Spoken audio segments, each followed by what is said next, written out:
Welcome back to JBSports. This is just a normal video I'm making because I saw probably the craziest basketball game of my life last night, which being the Knicks versus the Pacers. Wow, what a game we saw. That was absolutely insane. So, if you missed it, um, Pacers won last night to take a 1-0 series lead against the New York Knicks, who were favorites, I believe, going into the game and were favorites pretty much throughout it. There was at one point in the fourth quarter where the Pacers had a 0.2% chance of winning because the Knicks were up by 17. Yeah, 17, I believe. And just watching this game was absolutely amazing. Let's get into it. So to start the game, pretty even. I think the Pacers did take a early lead, and then it kind of the Knicks took over and they ended the first half with the lead, which nothing crazy, you suspect that.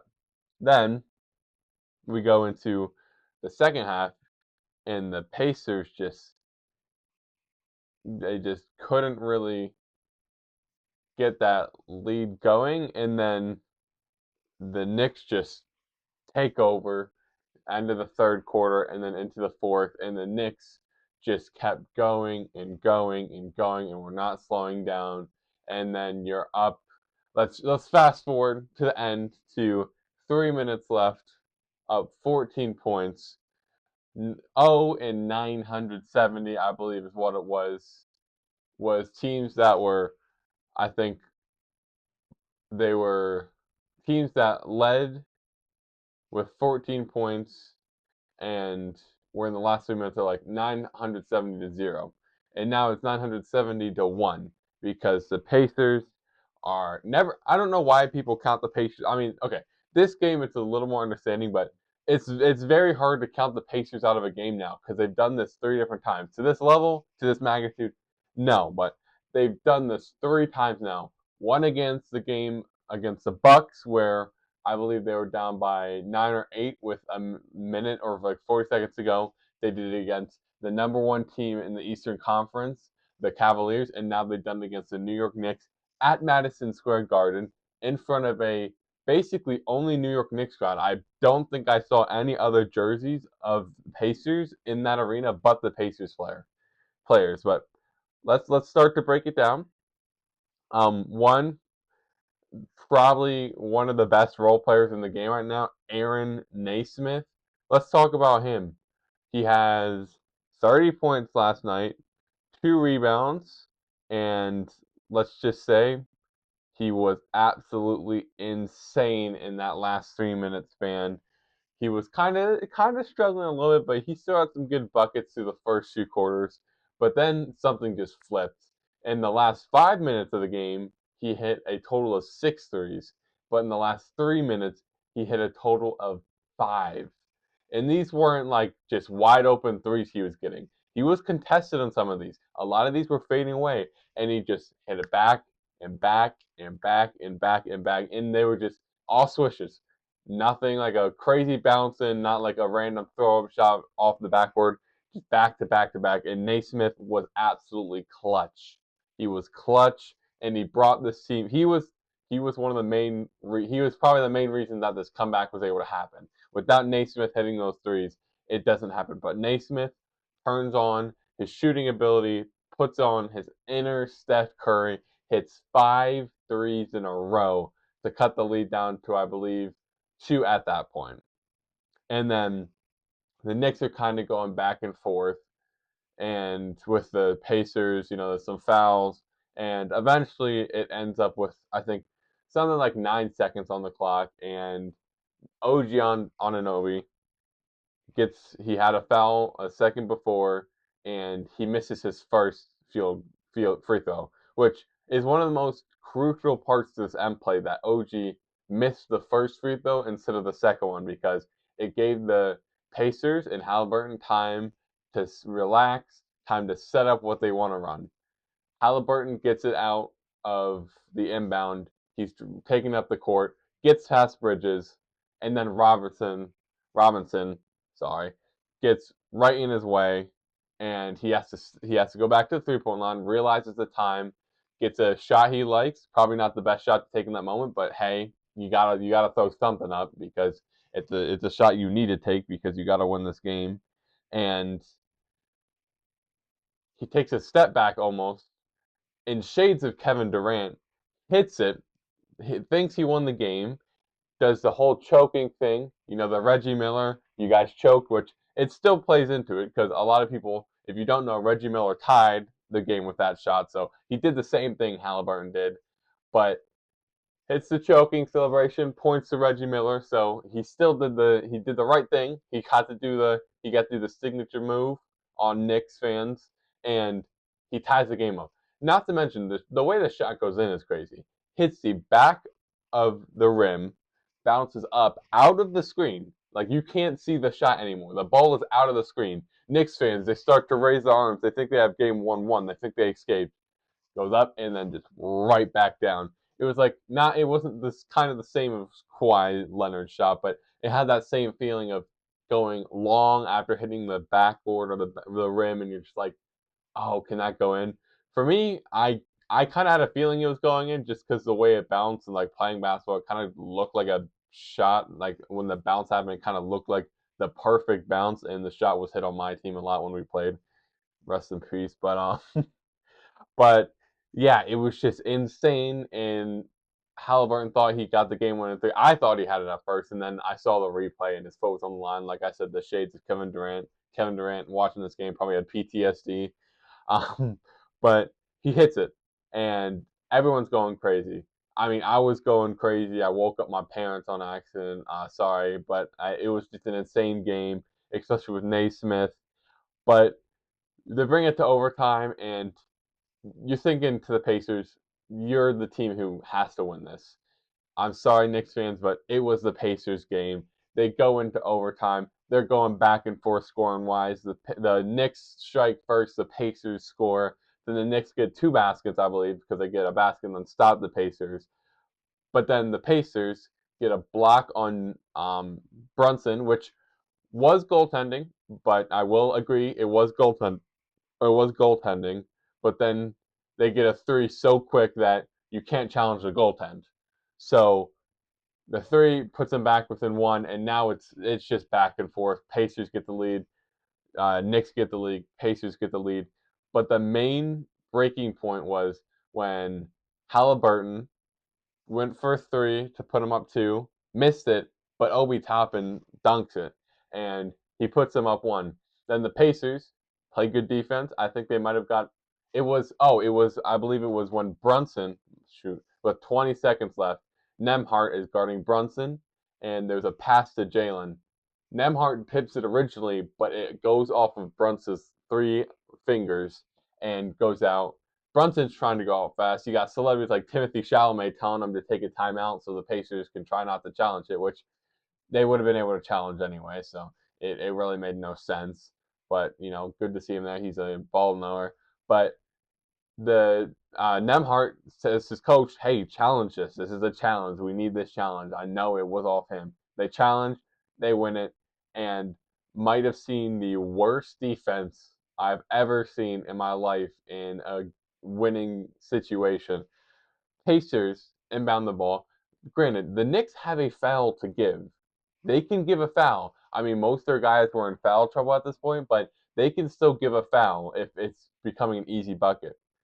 It gets into Obi Toppin. No. It goes, and I think Nemhart maybe.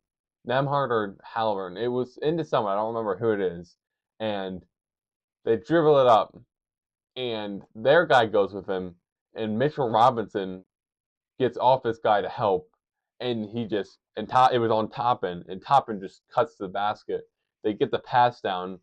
Toppin, who missed an easier dunk earlier in this game, this madman goes for a front clutch, dunks it to put him up three. It was an and 1-2 because my Bridges completely smacked him, but this madman goes for a clutch dunk to win the game, basically. It was just security, but probably the worst defense I've seen. Not only did they have a foul to give, but Robinson just did not help the situation at all. It was terrible defense. didn't stay with his man, walked up, didn't say switch at all either. So it was just horrible defense. Toppin gets the clutch dunk as a madman, doing a clutch instead of just a normal dunk or even a reverse layup. But puts them up three. Pacers finally have a lead they can kind of feel comfortable with. It's New York Knicks ball, probably the last possession of the game, most likely, unless the Knicks score and the Pacers go the other way. And it goes up. Brunson has the ball. Most people thought Siakam would go on him because most of the game they had, I think Naismith was on him. They had a lot of people on Brunson at some points of the game, but they were mostly going like shooting guards. So you thought maybe they want someone bigger, but Nemhard stays on him. He's guarding him. Brunson airballs a three, which Nemhard played. The defense on him was perfect. The Indiana Pacers played perfect defense at the end on Brunson, but Nemhard stays on him. Jalen Brunson smothered on defense, goes for a three, misses it. Then the Knicks, who have been dominating all game on the rebounds, get a rebound, pass it up to Cat, and what does Cat do? Instead of taking his time, getting set, maybe throwing a pump fake and then shooting, he just throws it up basically. He doesn't take his time. He just shoots it as fast as possible, misses again, and it's just a fight for the rebound. Was it Anunoby who got it on the ground and then it was smacked out of his hand, but he tried to grab it again, so it went out, and then it was Pacers ball, and then Halliburton just handed Cat the ball, and Cat just threw it, but that ended the game. But the Pacers played amazing defense at the end, and there was a foul, I think, by a Knicks player, but at that point in the game, they weren't really calling much because it's an overtime game, and the game won in the Eastern Conference Finals. I don't think refs are going to call much unless it's like a really violent and one. So it really was no one was getting a call at the end of that game. But Pacers play pretty good defense. They let the ball, they go in a rebounding fight for 5 seconds, which is really big in basketball, those last 5 seconds. And they just get the clock down. The Knicks can't score, and the Indiana Pacers get the comeback of a century and win this game 138 to 135.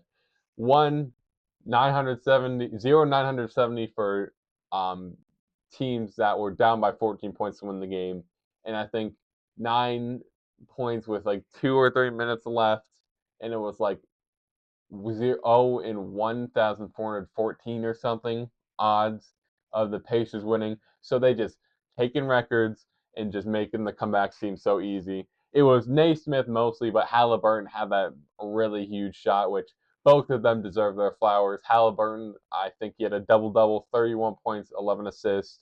Of course, Naismith, 8 for 9 from three, 30 points. And Knicks, they played pretty good too.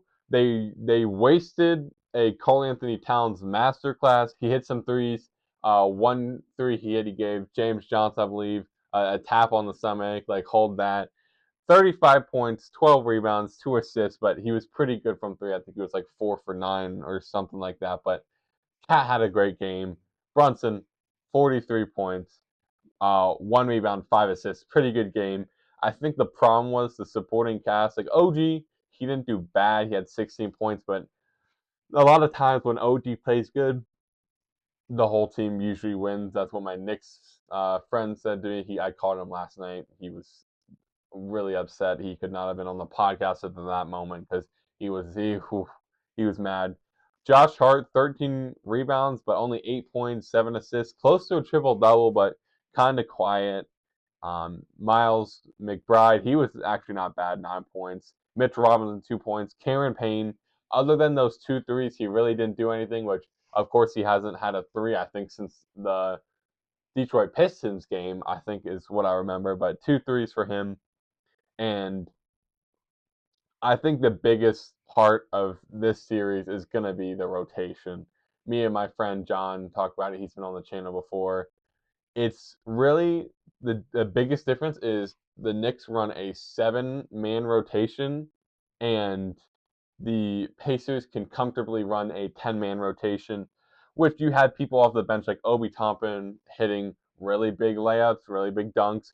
TJ McConnell played pretty good. At one point, he was kind of dogging Jalen Brunson under the rim, which, of course, goes into the matter of fact that, hey, like, he had some fouls, so he really couldn't swipe at anything. But TJ McConnell, 10 points off the bench. And then you look at their starting five. Pascal Siakam, who didn't even have the best game, 17, 6, and 5. Aaron Naismith, game of his life, career high, 30 points, 2 rebounds. Miles Turner, 14 points, 2 assists, 5 rebounds. Not the best game from him either. Halliburton, 31, 11, and 4. Good game for him. Andrew Nemhard, also 15, 4, and 4. Not the best game.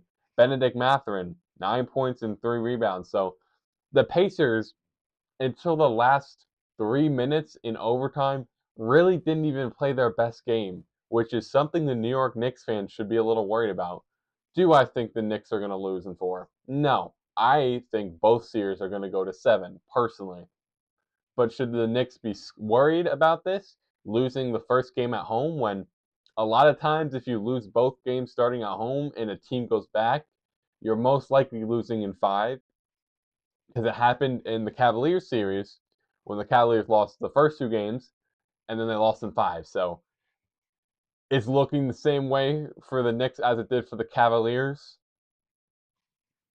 I would be a little scared if I'm a Knicks fan, just because the Pacers aren't even playing their best basketball, and the Knicks, they played pretty good. I think this was one of their best games of the postseason. Now, again, you have to take this with a grain of salt that the Pacers did have an incredible last 3 minutes, and you have to think about that. But imagine they even play half as good as their last 3 minutes throughout the whole game.